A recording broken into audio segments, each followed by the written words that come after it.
নমস্কার বন্ধুরা, নিয়ে এসে গেছি আবার একটি নতুন রান্নার ভিডিও। আজকে আমি করব চিংড়ি মাছ ফ্রাই। এই চিংড়ি মাছ ফ্রাই এত সুন্দর খেতে লাগে গরম গরম ভাতের সঙ্গে, একবার অবশ্যই ট্রাই করে দেখবেন। তো চিংড়ি মাছ ভাজার জন্য প্রথমে আমি কিছুটা চিংড়িকে নুন আর হলুদ মাখিয়ে রেখে দিয়েছি।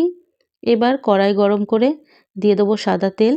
তেল গরম হলে চিংড়ি মাছগুলোকে আমি সব দিয়ে দেবো।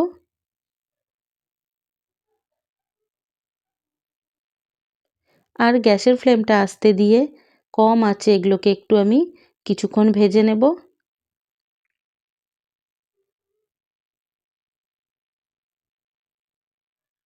খুব কড়া লাল করে ভেজে নেব না। এবার আমি এতে দিয়ে দেব অল্প একটু জিরে। জিরেটা দিয়েও কিছুক্ষণ ভেজে নিয়ে এবার আমি এতে দেব হাফ চামচ মতো আদা রসুন বাটা।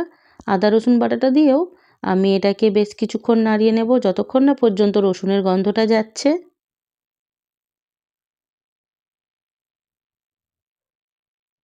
আর পুরো ভাজাটাই আমি করব কম আঁচে।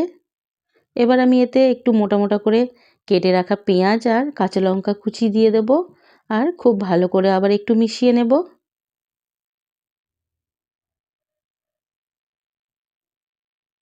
এবার দিয়ে দেবো পরিমাণ মতো নুন, দেব সামান্য একটু হলুদ, দিয়ে দেবো সামান্য একটু লঙ্কার গুঁড়ো, আর দেব 2-4 দানা চিনি, দিয়ে দেবো 1 চামচ মতো জিরে ধনে গুঁড়ো। খুব ভালো করে কম আঁচে এটাকে আমি একটু মিশিয়ে নেব আর বেশ কিছুক্ষণ ভাজবো।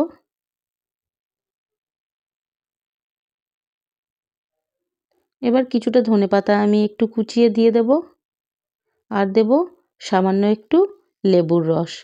খুব ভালো করে আবার সব একসঙ্গে মিক্স করে নেব।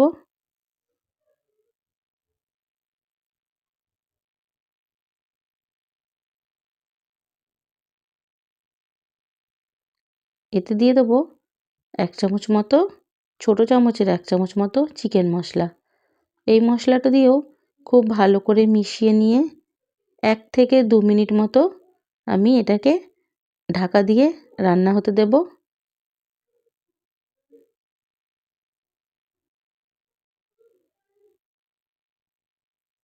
ঢাকাটা খুলে নিয়ে আবার আমি একসঙ্গে সব কিছু ভালো করে নাড়িয়ে নিয়ে সার্ভ করে নেব। রেডি হয়ে গেছে আমার চিংড়ি ফ্রাই। এইভাবে আপনারা একবার তৈরি করে দেখবেন, এর টেস্ট দুর্দান্ত লাগে। এইভাবে চিংড়ি মাছ ভাজলে খুব সুন্দর খেতে লাগে। আর এতে একটু ক্যাপসিকাম দিলে আরও ভালো লাগে। এই মুহূর্তে ক্যাপসিকামটা ছিল না বলে আমি দিতে পারিনি।